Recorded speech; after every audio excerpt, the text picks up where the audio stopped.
కానీ దేవుడు ఒకడే. అది నీకు తెలుసా? అజ్ఞానం తెలుసా? తెలియదా నీకు అజ్ఞానం? ఆ జ్ఞానం తెలియకపోతే ఇలా ఎడుతావు. ప్రైజ్ ది లార్డ్ అని చెప్పినంత మాత్రం మనం పరలోకానికి పోమండి. ఎందుకు తెలుసా? దేవుడు మనుషుల యొక్క అంతర్గత హృదయ రహస్యాలను ఎరిగినవాడు. ఆంజనేయమని జై శ్రీరామని ప్రాణం పోయినా నేను చెప్పను. క్రైస్తవుడనే ఎవడు కూడా, పాస్టర్లు ఎవరు కూడా, సువార్థికులు ఎవరు కూడా, ప్రసంగికులు ఎవరు కూడా, బైబిల్ పట్టుకున్నటువంటి క్రైస్తవుడెవడు కూడా జై శ్రీరామ్ శ్రీ ఆంజనేయం అన్యులు ప్రకటించే, అన్యులు పలికేటువంటి మాటకి బదులుగా నువ్వు అదే మాటని పలికావా, నువ్వు పరలోక రాజ్యానికి ప్రవేశించవని గుర్తుపెట్టుకో. జై ప్రసాద్ రెడ్డి ఆ మాటను ఉచ్చరించాడు కాబట్టి ఆయన పరలోకానికి పోడని స్టేట్మెంట్ చేస్తున్నాడు. పరలోకానికి పోడు అని. ఇప్పుడు విజయప్రసాద్ రెడ్డి గారు అన్నారా? మీరు కూడా అన్నారా? మీరు అన్నారా లేదా? ఇప్పుడు అన్నారా మీరు? ఏ ఉద్దేశంతో అన్నారు? లేదండి, విజయప్రసాద్ రెడ్డి గారు అన్నారు కదా, ఆయనకు ఇది తప్పు అని ఎక్స్ప్లెనేషన్ ఇవ్వడానికి అన్నానండి అంటారా?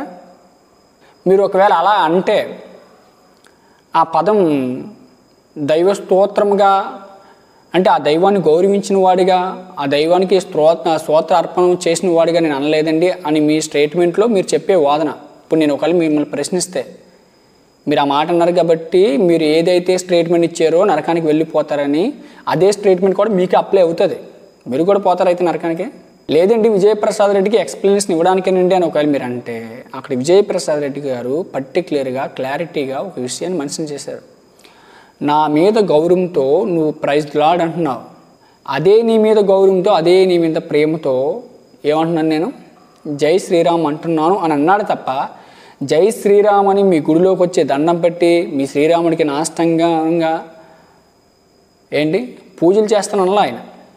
సో విషయాలను ప్రతి ఒక్కరు కూడా ఆలోచించవలసిందిగా ప్రేమపూర్వకంగా మీ అందరినీ కూడా నేను మనవి చేసుకుంటున్నాను. ఏంటి పౌలు గారు తన స్టేట్మెంట్లో ఏమన్నాడో ఒకసారి మనం ఆలోచించగలిగితే, ఎదుటి వ్యక్తులను సంపాదించుకోవడానికి ఆయన ఎలాంటి విషయాలను ప్రస్తావించాడో ఒకసారి మనం ఆలోచించగలిగితే, మొదటి కొరింథీయులకు రాసిన పత్రిక, అపోస్తలుడైన పౌలు కొరింథీయులకు రాసినటువంటి మొదటి పత్రిక 9వ అధ్యాయం 19వ వచనం ఒకసారి చూద్దాం ప్రియులరా.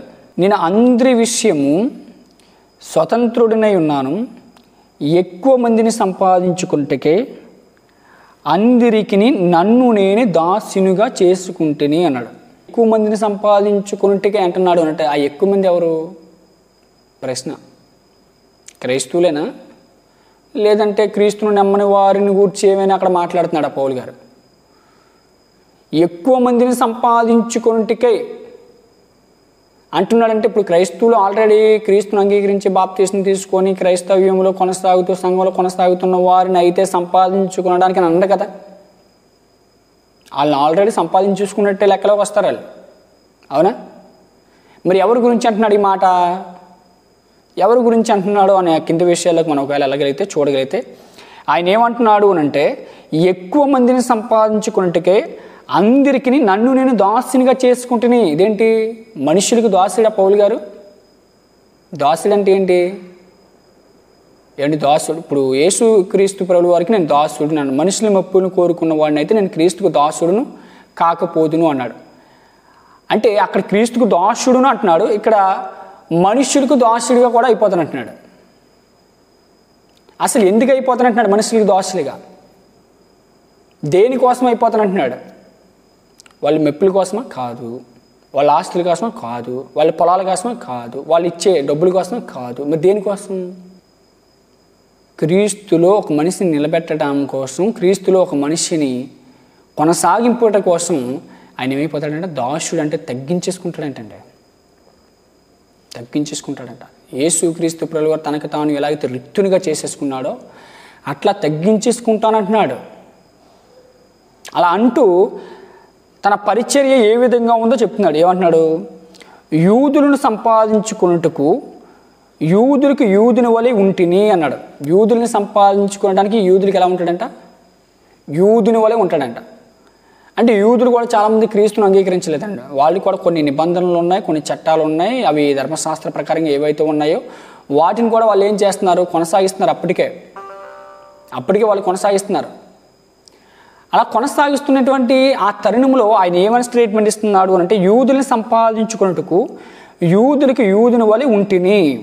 యూదుని వలె ఉంటేనే అని ఇక్కడ అన్నాడు కదా. పోనీ ఎక్కడున్నాడో, ఏ విధంగా ఉన్నాడో, ఎలా ఉన్నాడో, ఆయన యూదుని వాళ్ళు ఏ విధంగా ఉన్నాడో ఒక్కసారి చూద్దాం. ఒకసారి బైబిల్లో చూడగలిగితే అపోస్తల కార్యాలు 16వ అధ్యాయం ఒకసారి 3వ వచనం మనం చూడగలిగితే, మొదటి వచనం నుండి ఒకసారి చదువుకుంటూ రాగలిగితే చక్కటి విషయాన్ని అక్కడ ప్రస్తావన చేస్తున్నాడు.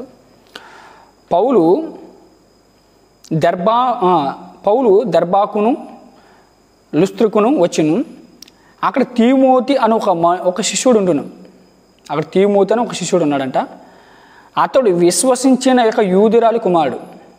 అతడు విశ్వసించినటువంటి యూద జాతిలో ఉన్నటువంటి ఒక యూదురాలి కుమారుడంట. ఆ యూదురాలి కుమారుడు గురించి ప్రస్తావిస్తూ అతని తండ్రి గ్రీసు దేశస్థుడు అంటున్నాడు. అతని తండ్రి గ్రీసు దేశస్థుడని ఆ ప్రదేశంలోని యూదులు అందరికీ తెలియను గనక అతని తండ్రి ఏ దేశస్థుడంట? గ్రీసు దేశస్థుడంట. గ్రీసు దేశస్థుడని ఆ ప్రదేశంలో ఏ ప్రదేశంలో?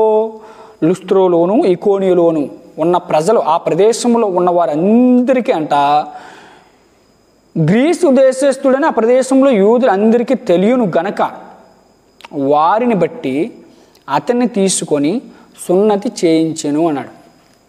ఎవరిని బట్టి?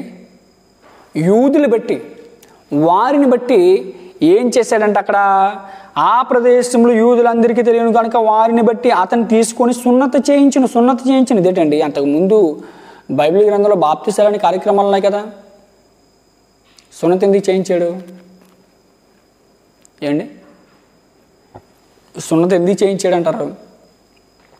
ఇప్పుడు చూద్దాం. కొరింథీయులకు రాసిన పత్రిక ఏమంటున్నాడు ఇక్కడ?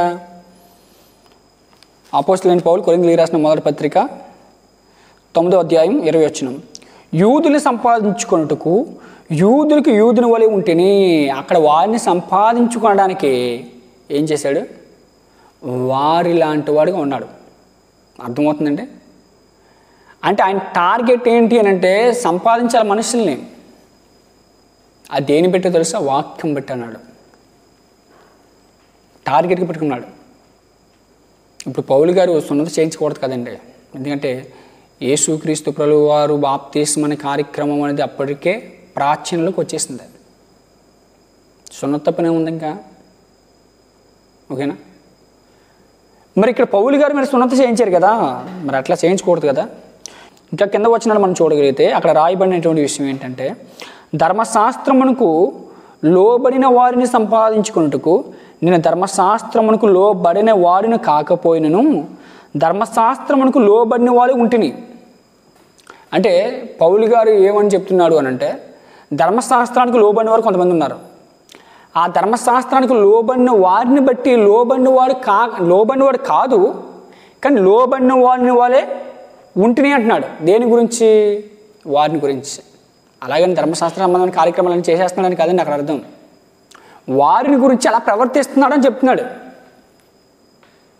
అక్కడ వారిని బట్టి నా బిహేవియర్ని అక్కడ అలాగా చూపిస్తున్నానని చెప్తున్నాడు తప్ప కంప్లీట్గా ధర్మశాస్త్రాన్ని అనుసరిస్తున్నాను మళ్ళీ క్రీస్తు నాకు అప్పగించినటువంటి బాధ్యతను వదిలేస్తున్నాను అని చెప్పట్లా. అయినా వారిని గురించి అట్లా చేస్తున్నానండి అని చెప్తున్నాడు. చూడండి, ఇప్పుడు విజయప్రసాద్ రెడ్డి గారు ఎవరిని గురించి చేశాడంటారు? క్రీస్తుని వదిలేసని చెప్పాడు నీతోని, సంఘాన్ని వదిలేసని చెప్పాడు నీతోని, క్రీస్తుకు నాకు ఏ సంబంధం లేదు ఈ రోజు నుంచి అని చెప్పాడా? ఏం చెప్పాడు? క్రాంతి గారితో? నువ్వు నన్ను గౌరవిస్తున్నావు కాబట్టి, క్రీస్తుని గౌరవిస్తున్నావు కాబట్టి నేను నిన్ను గౌరవిస్తున్నాను. అవునా? నేను నిన్ను గౌరవిస్తున్నాను. ఇక్కడ పౌలు గారు కూడా ఏమంటున్నాడు? ధర్మశాస్త్రానికి లోబడిన వారు ఉన్నాడు, కానీ వారిని కాకపోయినను ధర్మశాస్త్రానికి లోబడిన వాని వలె ఏం చేస్తున్నాను? ఉంటున్నాను అన్నాడు. అర్థమవుతుందా? అక్కడ అసలు ఆ నినాదం అనేది లేదంటే ఆ దైవత్వం అనేది అదన్నీ ఇక్కడ విజయప్రసాద్ రెడ్డికి అది సంబంధించింది కాదు. ఆయన దాన్ని స్వీకరించట్లేదు, కానీ అలా ప్రవర్తించాడు. ఇక్కడ పౌలు ప్రవర్తించినట్టుగా అక్కడ అలా ప్రవర్తించాడు ఆయన. అంతే. నీ ఫ్రెండ్కి ఏదో పేరు ఉంటుంది శ్రీరామ్ అని, అనవా? శ్రీరామ్ అని పిలవా నువ్వు? ఏంటి జనరల్గా మాట్లాడుతున్నానండి, ఆయన సపోర్ట్ చేసేస్తున్నాడని చెప్పేసి అనుకోకండి. జనరల్గా మాట్లాడుతున్నాను, ఆలోచించండి. అవునా? మీ ఫ్రెండ్కి శ్రీరామ్ అని పేరుంది, వెంకటేష్ అని పేరుంది, కృష్ణ అని పేరుంది, గోవింద్ అని పేరుంది. ఇవన్నీ వారి యొక్క కులదైవాల నామాలు. పేర్లు మరి ఉచ్చరించావు నువ్వు? ఉచ్చరిస్తూ పోతావా ఏంటి? ఆలోచించాలండి ప్రతి విషయాన్ని కూడా. కాంట్రవర్సీ చేయకండి. కాంట్రవర్సీ చేసి జనాల్ని అసలు తప్పు త్రోవ పెట్టిస్తున్నారండి. చాలామంది వీడియోలు మాట్లాడి ఆ వీడియోలో నేను వాచ్ చేశాను. అందులో కంటెంట్ ఏంటో తెలుసా? మీ సంఘాలు ఇలా చెప్తావా, మీ సంఘాలకి ఇలా బోధిస్తావా, రేపు నుంచి విజయప్రసాద్ రెడ్డి ఫాలోవర్స్ అందరూ కూడా మీరు కూడా జై శ్రీరామ్ అనుకుని తిరగండి. ఏంటి? చాలామంది జై శ్రీరామ్ అనకుండా వారి ప్రాణాలను సైతం ఇచ్చేశారు అని ఒక ముస్లిం ఆమెని ఒకప్పుడు మన రాధా మనోహర్ దాస్ ఉన్నాడు కదా, పిలకపంతులు. ఈ పిలకపంతులు గారు గుడిమెట్లు లేరు మామని ఇంటర్వ్యూ చేశాడు ఆడి స్టైల్లో. ఆడు అలాగే చేస్తాడు కదా. కృష్ణ అనంటే ఆ మా అమ్మ అనలేదు. ఆ వీడియో చాలా వైరల్ అయింది. ఇప్పుడు ఆ వీడియోని తెర మీదకి తీసుకొచ్చి మా అమ్మకున్న జ్ఞానం నీకు లేదన్నట్టుగా మా అమ్మని విజయప్రసాద్ రెడ్డిని వేసి చూపిస్తున్నారు. ఎంతో తప్పండి. మీకు ఒకవేళ హృదయంలో ఏదైనా ఉంటే తీసేసుకోండి. ఎందుకంటే అది ఉంటుండగా మనుషులు ఆరోగ్యంగానే ఉండలేడు, ప్రశాంతంగా కూడా ఉండలేడండి. ఏమండి? ఆ కిందకు వచ్చేసరికి పౌలు గారు ఇస్తున్నటువంటి స్టేట్మెంట్ ఏంటని మనం చూడండి. దేవుని విషయమై ధర్మశాస్త్రం లేనివాడును కాను గాని క్రీస్తు విషయమై ధర్మశాస్త్రముకు లోబడిన వాడును అయినను ధర్మశాస్త్రం లేని వారిని సంపాదించుకుంటూ ధర్మశాస్త్రం లేని వారికి ధర్మశాస్త్రము లేని వాని వలె ఉంటేనే. ఇక్కడ కూడా ఒక విషయం చెప్తున్నాడు. ఏం చెప్తున్నాడు తెలుసా? ధర్మశాస్త్రం లేని వారిని సంపాదించుకుంటూ ధర్మశాస్త్రం ఎవరికి ఉండదండి? అంటే ధర్మశాస్త్రం కూడా లేనివారు అన్ని జనులు ఉన్నారు కదండి. ఒకప్పుడు ధర్మశాస్త్రం ఉన్నవారు ఇశ్రాయేలీయులు దేవుని ప్రజలుగా పిలువబడిన వారు. మరి ధర్మశాస్త్రం లేని వారు కూడా ఉన్నారు కదా. ధర్మశాస్త్రం లేని వారు కూడా ఉన్నారు కదండి. మరి ధర్మశాస్త్రం లేని వారిని కూర్చి అంటున్నాడు, ధర్మశాస్త్రం లేని వారిని కూడా సంపాదించుకోవడానికి నేనేం చేస్తున్నాను అంటున్నాడు ఆయన. అయినను ధర్మశాస్త్రం లేని వారిని సంపాదించుకుంటూ ధర్మశాస్త్రం లేని వారికి ధర్మశాస్త్రం లేని వారి వలె ఉంటేని. అంటే దేవుని మాటలు కూడా వినలేని వాడు, దేవుని మాటలు వినలేని వాడి వానే నేను కూడా వింటాను. అంటే ధర్మశాస్త్రం అంటే దేవుని చట్టం లేని వారికి కూడా దేవుని చట్టం లేని వారు వాళ్ళే వాళ్ళ దగ్గర ప్రవర్తిస్తానంటున్నాడు. ఎందుకు? వాళ్ళు కూడా సంపాదించుకోవడానికండి, అంతే తప్ప వాళ్ళు కలిసిపోవడానికి కదండి. ఎందుకంటే ఆ భారం ఆయన మీద ఉంది. నేను చనిపోబోయేసరికి ఆయన జనాలు రక్షించాలి, కాపాడాలి.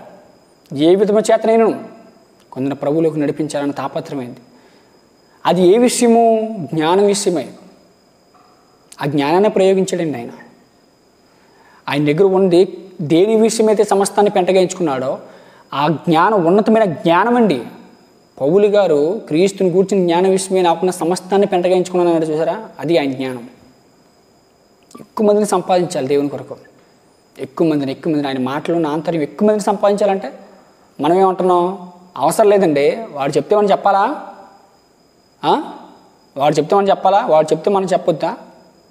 అలాంటప్పుడు నువ్వు ఏంటి సమాధాన పడినట్టు? నువ్వు సమాధాన పడుతున్నావా? దేవుని బిడ్డలు సమాధాన పరిచే వారిగా ఉంటారంటున్నాడు. ఇప్పుడు వాడు చెప్పాడు, నువ్వు చెప్పలేదు. ఉన్మాదం నీలో ఉందా వాళ్ళలో ఉందా? ఒక మాట స్ట్రైట్గానే అడుగుతున్నాను. ఇప్పుడు ఆయన చెప్పాడండి, ఆయనకి ఏ ద్వేషం లేదు, ఏ కల్మషం లేదు, సెక్యులర్ భావంతో అందరూ కలిసి ఉండాలి, భారతదేశం నా మాతృభూమి, భారతీయులందరూ సహోదరులైన భావంతో ఆడు చెప్పాడు. అవతలోడు చెప్పాడు, ప్రైజ్ లార్డ్ ఆయన. ఇప్పుడు నువ్వు చెప్పట్లేదంటే ఆ పదవిలో ఏదైనా ఉండాలి, లేదంటే ఆ సృష్టికర్తే ఉండాలి. ఆయన సృష్టికర్త అయి ఉండాలి నీ దృష్టిలో. అవునా? పౌలు గారి బోధలో ఇవన్నీ ఆయన చేయడానికి గల కారణం ఏంటంటే భూమి మీద దేవతలు అనబడిన వారు ఉన్నారంట. ఆయన తెలిసిన జ్ఞానం. అవునా? దేవతలు అనబడిన వారు ఉన్నారు, దేవుళ్ళు అనబడిన వారు ఉన్నారు, చాలామంది ఉన్నారు. భూమి మీద కాదు, ఎక్కడ పడితే అక్కడ ఉన్నారని చెప్పేశాడు ఆయన. కానీ దేవుడు ఒకడే. అది నీకు తెలుసా? ఆ జ్ఞానం తెలుసా? తెలియదా నీకు ఆ జ్ఞానం? ఆ జ్ఞానం తెలియకపోతే ఇలా ఎడుతావు. ఆ జ్ఞానం పౌలుకి తెలుసు కాబట్టి ఆయన అలా బోధించాడు. ఆ జ్ఞానం నీకు తెలియదు కాబట్టి ఇలా ఏడ్చావు. స్ట్రైట్గా చెప్పాలంటే భూమి మీద దేవతలు అనబడిన వారు ఉన్నారు, దేవుళ్ళు అనబడిన వారు ఉన్నారు, కానీ నాయన మనందరికీ కూడా ఒక్కడే దేవుడు. ఆ దేవుడు ఎవరు ఈ ప్రజలకు తెలియక ఇలాగా తయారవుతున్నారు నాయన. కాబట్టి వారిని మనం రక్షించుకోవడానికి వారి వల్ల ప్రవర్తిద్దాం, వారిలో కలిసిపోవద్దు. కలిసిపోయాడా ఏంటి ఇప్పుడు విజయప్రసాద్ రెడ్డి? ఆ మాట అని కానీ క్రాంతి గారు వెళ్ళి భజన చేస్తున్నాడు ఏంటి? శ్రీరామ్ గుళ్ళోకి వెళ్ళి పూజ చేస్తున్నాడు. వెళ్ళంటే శ్రీ ఆంజనేయం ఆ పీఠకం దగ్గరికి వెళ్ళి ఏం చేస్తున్నాడు? రేపని ఒక రోజు మనోనేత్రంలో వెలిగించే త్రోవను చూపాడు. That is Christianity. వింటాడు ఖచ్చితంగా. ఏమండి? అలాగని చెప్పేసి రోడ్ల మీదకి వెళ్ళి వాళ్ళకి శ్రీరామ్ వీళ్ళకి శ్రీరామ్ అని చెప్పండి కాదు. అది సందర్భంలో జరిగినటువంటి చర్చ అది.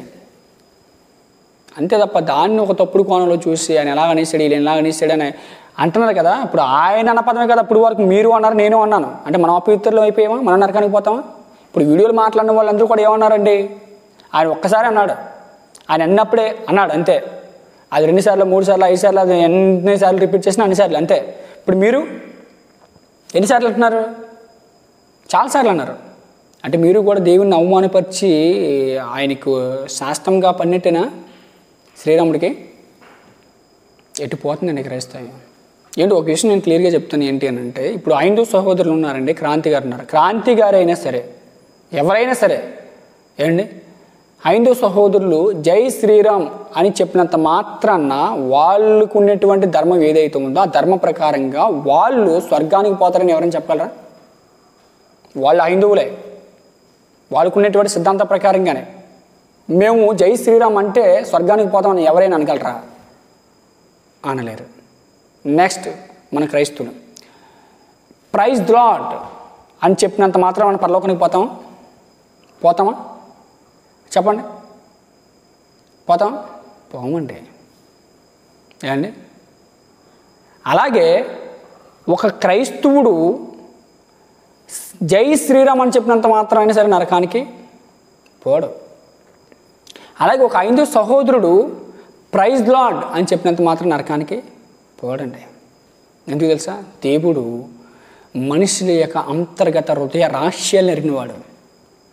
తెలుసా? వాళ్ళు ఎటువంటి ఉద్దేశంతో చెప్పారు, ఏ పరిస్థితుల్లో చెప్పారు, ఎలాంటి విషయాల మీద వాళ్ళు చెప్పారో అది తెలుసు దేవునికి.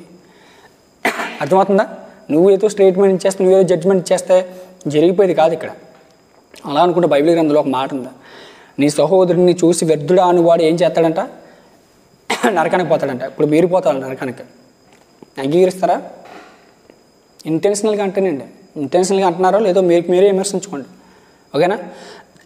కాబట్టి బైబిల్ని మనం ఎప్పుడు కూడా కోట్ చేసి మాట్లాడితే అనేకుల యొక్క ఆత్మ రక్షణార్థమే మనం ఒక సంఘాన్ని స్థాపించిన వారుగా ఉంటాం, ఒక సత్యాన్ని సమాజంలో తీసుకుని వెళ్ళే వారుగా ఉంటాం. అందరూ అలా ఉంటారని భావిస్తూ ఇదంతా కూడా సోదర భావంతోనే చెప్పానండి. ఎవరు కూడా ఇది కాంట్రవర్సీగా లేదంటే ఎగ్నిస్ట్గా కాకుండా మంచి హృదయంతో సహృదయంతో తీసుకొని ప్రతి ఒక్కరు కూడా పాజిటివ్ కామెంట్లు పెట్టండి, నెగిటివ్ కామెంట్లు పెట్టకండి, ఓకేనా?